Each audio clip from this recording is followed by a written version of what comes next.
श्री महालक्ष्मी नमः. श्री लक्ष्मीची कृपा आपल्यावर व्हावी, तिने आपल्या घरात सतत वास करावा, पैसा, शांती, समाधान घरात नांदावे म्हणून श्री महालक्ष्मीचे व्रत करतात. हे व्रत केल्याने मनातल्या सर्व इच्छा पूर्ण होतात. श्री महालक्ष्मीची अनेक नावे आहेत, अनेक रूपे आहेत. पार्वती, सिंधुकन्या, महालक्ष्मी, लक्ष्मी, राजलक्ष्मी, गृहलक्ष्मी, सावित्री, राधिका, राजेश्वरी, रासेश्वरी, चंद्रा, गिरिजा, पद्म्या, मालती, सुशीला अशा विविध नावांनी श्री महालक्ष्मी ओळखली जाते. अशा सर्वाभूती असलेल्या श्री महालक्ष्मीच्या ध्यानी घ्यावी. अशी ही कहाणी आहे द्वापार युगातली, आपल्या भारतातील सौराष्ट्र देशात घडलेली. तेथे एक राजा राज्य करीत होता. त्याचे नाव भद्रशवा. तो शूर होता, दयाळू होता, प्रजादक्ष होता. 4 वेद, 6 शास्त्रे, 18 पुराणे यांचे ज्ञान त्याला होते. राजाच्या राणीचे नाव होते सुरचंद्रिका. राणी रूपाने सुंदर होते, सुलक्षणी होते आणि पतिनिष्ठ होते. त्यांना एकूण 8 अपत्ये होती, 7 पुत्र आणि त्यानंतर झालेली एक कन्या. राजा राणीने कन्येचे नाव श्यामबाला ठेवले होते. एकदा देवीच्या मनात आले, आपण राजाच्या राजप्रासादी राहावे. त्याने राजा आणखी सुखी होईल, प्रजेलाही तो आणखी सुख देईल. गरीबाकडे राहिले तर सगळ्या संपत्तीचा तो एकटाच उपभोग घेईल. म्हणून देवीने एका म्हातारीचे रूप घेतले, फाटकी वस्त्रे लिहिली, आधारासाठी काठी घेतली आणि काठी टेकत टेकत ती राणीच्या महालाच्या दाराशी आली. तिला पाहताच एक दासी पुढे आली. तिने म्हातारीला विचारले, कोण ग बाई तू?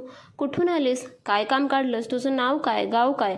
काय हवं तुला? म्हातारीचे रूप घेतलेली श्री महालक्ष्मी म्हणाली, माझं नाव कमलाबाई, द्वारकेला राहते मी. तुझ्या राणीला भेटायला आली. कुठे आहे ती? दासी म्हणाली, राणीसाहेब महालात आहेत. त्यांना सांगायला गेले तर त्या माझ्यावरच रागवतील. तुला त्या कशा भेटतील? तुझा अवतार पाहून तुला त्या हाकलूनच देतील. तू इथेच थोडा वेळ आडोशाला थांब. म्हातारीला राग आला. ती संतापून म्हणाली, तुझी राणी गेल्या जन्मी एका वैश्याची पत्नी होती. तो वैश्य फार गरीब होता. त्यावरून त्या दोघांची नेहमी भांडणे होत. नवरा तिला मारहाण करी.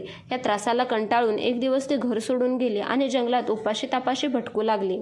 तिची अवस्था पाहून मला दया आली. मी तिला ऐश्वर्य, सुख आणि संपत्ती देणाऱ्या व्रताची कथा सांगितली. त्याप्रमाणे तिने हे व्रत केले. तिच्या व्रताने महालक्ष्मी प्रसन्न झाली. तिचे दारिद्र्य संपले. तिचे घर संपत्ती समृद्धीने भरले. तिच्या जीवनात आनंद भरला. मृत्यूनंतर लक्ष्मी व्रत केल्यामुळे ती दोघे पती पत्नी लक्ष्मी लोकात वैभवात राहिली. या जन्मी त्यांचा जन्म राजकुळात झाला आहे. देवीच्या कृपेने ती आता राणीपदावर बसली आहे. म्हातारीचे बोलणे ऐकून दासीच्या मनात जिज्ञासा निर्माण झाली. तिने म्हातारीला पाणी दिले, नमस्कार केला आणि म्हणाली, मला सांगाल ते व्रत मी करीन ते नेमाने. उतणार नाही, मातणार नाही, घेतला वसा टाकणार नाही. म्हातारीने दासीला लक्ष्मी व्रताची माहिती सांगितली. मग ती उठली व काठी टेकीत निघणार तेवढ्यात राणी तरातरा महालातून बाहेर आली.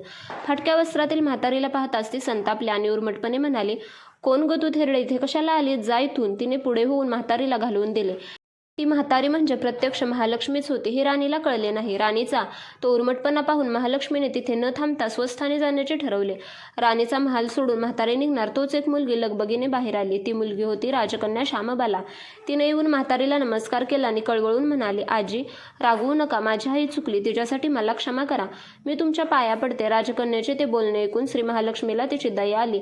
तिने श्यामबाला लक्ष्मी व्रताची माहिती सांगितली. तो दिवस होता मार्गशीर्ष महिन्यातला पहिला गुरुवार. पुढे त्या दासीने लक्ष्मी व्रत केले. तिची स्थिती सुधारली. दासी पण सोडून ती संसार सुखाने करू लागली. राजकन्या श्यामबालाने भक्तिभावाने सांगितल्याप्रमाणे महालक्ष्मी व्रत केले. सगळे देवधर्म पाळून दर गुरुवारी तिने हे व्रत केले. शेवटच्या गुरुवारी उद्यापन केले. लवकरच श्यामबालाचा विवाह सिद्धेश्वर नावाच्या राजाच्या मालाधर नावाच्या राजपुत्राशी झाला.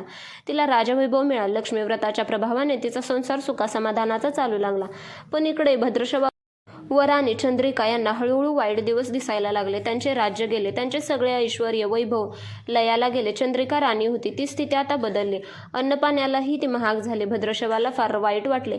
पण तो तरी काय करणार? एक दिवस चिंतेने उगवत होता, तसाच मावळत होता. एक दिवस भद्रशवाला वाटले मुलीकडे जावे, तिला 4-8 दिवस तिच्याकडे राहावे. त्याचप्रमाणे तो जावयाच्या राज्यात आला. चालून चालून तो खूप दमला होता. म्हणून थोडा वेळ विश्रांती घेण्यासाठी तो एका नदीच्या काठी बसला. राणीची दासी नदीवर येत होती. तिने भद्रशवाला ओळखले. दासी धावत महालात गेली. राजाला बातमी सांगितली. श्यामबालालाही ते समजले. श्यामबाला आणि मालाधराने रथ पाठवून भद्रशवाला मोठ्या मानसन्मानाने राजवाड्यात आणले आणि त्याचा आदर सत्कार केला. काही दिवस जावयाचा आणि मुलीचा पाहुणचार घेत भद्रशवा राजवाड्यात राहिला. आता परत जायचा विचार त्याच्या मनात घोळू लागले. जावयाने संमती दिली. भद्रशवा परत जायला निघाला तेव्हा श्यामबालानं एक हंडा भरून धन पित्याला दिले. तो हंडा घेऊन भद्रशवा घरी आला. मुलीने धनाने भरलेला हंडा दिला आहे ऐकून सुरचंद्रिकेचा आनंद गगनात मावेना. घाईघाईने तिने हंड्यावरचे झाकण काढले. आत पाहते तर काय, हंड्यात धन नव्हतेच, होते फक्त कोळसे. महालक्ष्मीच्या अवकृपेने हंड्यातल्या धनाचे कोळसे झाले होते. चंद्रिकेने कपाळावर हात मारून घेतला. भद्रशवा हा चमत्कार पाहून चकित झाला होता. दुःखाचे दिवस संपत नव्हते, दारिद्र्याचे भोग सुटत नव्हते. सूर्यचंद्रिकेला एक एक दिवस काढताना जीव मेटाकुटीला येत होता. एक दिवस सूर्यचंद्रिकेच्या मनातही लेकीला भेटायची इच्छा निर्माण झाली. त्याचप्रमाणे ती लेकीच्या घरी जाण्यासाठी निघाली. तो दिवस मार्गशीर्ष महिन्यातला शेवटचा गुरुवार होता. सूर्यचंद्रिका लेकीच्या घरी पोचली तेव्हा श्यामबाला व्रताचे उद्यापन करीत होती. श्यामबालाने आईकडूनही महालक्ष्मी व्रत करून घेतले. 4 दिवस मुलीकडे राहून सूर्यचंद्रिका परत आपल्या गावात आली. लक्ष्मी व्रत केल्यामुळे काही दिवसातच त्यांना त्यांचे पूर्वीचे वैभव परत मिळाले. राज्यप्राप्ती झाली. पुढे काही दिवसांनी आईवडिलांना भेटण्यासाठी म्हणून श्यामबाला माहेरी आली. पण बाप भेटताना त्याला श्यामबालेने कोळसा भरलेला हंडा दिला होता, पण आपल्याला मात्र काहीच दिलं नाही. हा राग राणीच्या मनात होता. त्यामुळे श्यामबालेचे भावे तसे स्वागत कुणी केले नाही. राणीने एका प्रकारे तिचा अपमानच केला होता. पण श्यामबालेला आईचा राग आला नाही. ती पुन्हा आपल्या घरी जाण्यासाठी निघाली. निघताना तिने पूर्वी बापाला दिलेला हंडा परत घेतला. त्यात मीठ भरले व तो हंडा घेऊन ती आपल्या सासरे आली.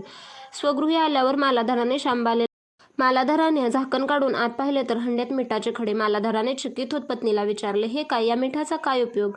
श्यामबाला म्हणाले, थोडं थांबा म्हणजे कळेलच. त्या दिवशी श्यामबालाने कुठल्याच पदार्थात मीठ घातले नाही. सगळेच पदार्थ अळणी. मालाधर जेवायला बसल्यावर तिने त्याला सगळे पदार्थ वाढले. सगळे जेवण त्याला अळणी लागले. मग श्यामबालेने पानात थोडे थोडे मीठ वाढले. अन्न पदार्थात ते मिसळताच बेचव अन्नाला चव आली. हा मिठाचा उपयोग. श्यामबाला पतीला म्हणाली. मालाधरलाही तिचे म्हणणे पटले. थोडक्यात जे कुणी महालक्ष्मी व्रत श्रद्धेने आणि मनोभावे करतील त्यांना श्री महालक्ष्मी प्रसन्न होऊन त्यांच्यावर तिची कृपाही होईल. पण श्रीमंती आल्यावर सुद्धा माणसाने उतू नये. नित्य नेमाने महालक्ष्मी व्रत करावे. देवीचे मनन चिंतन करावे, म्हणजे देवी सदैव तुमच्या पाठीशी उभी राहील, तुमची मनोकामना पूर्ण करील. महालक्ष्मीची ही कथा कहाणी गुरुवारची सुफळ संपूर्ण. ओम महालक्ष्मी नमः. ओम शांती शांती शांती.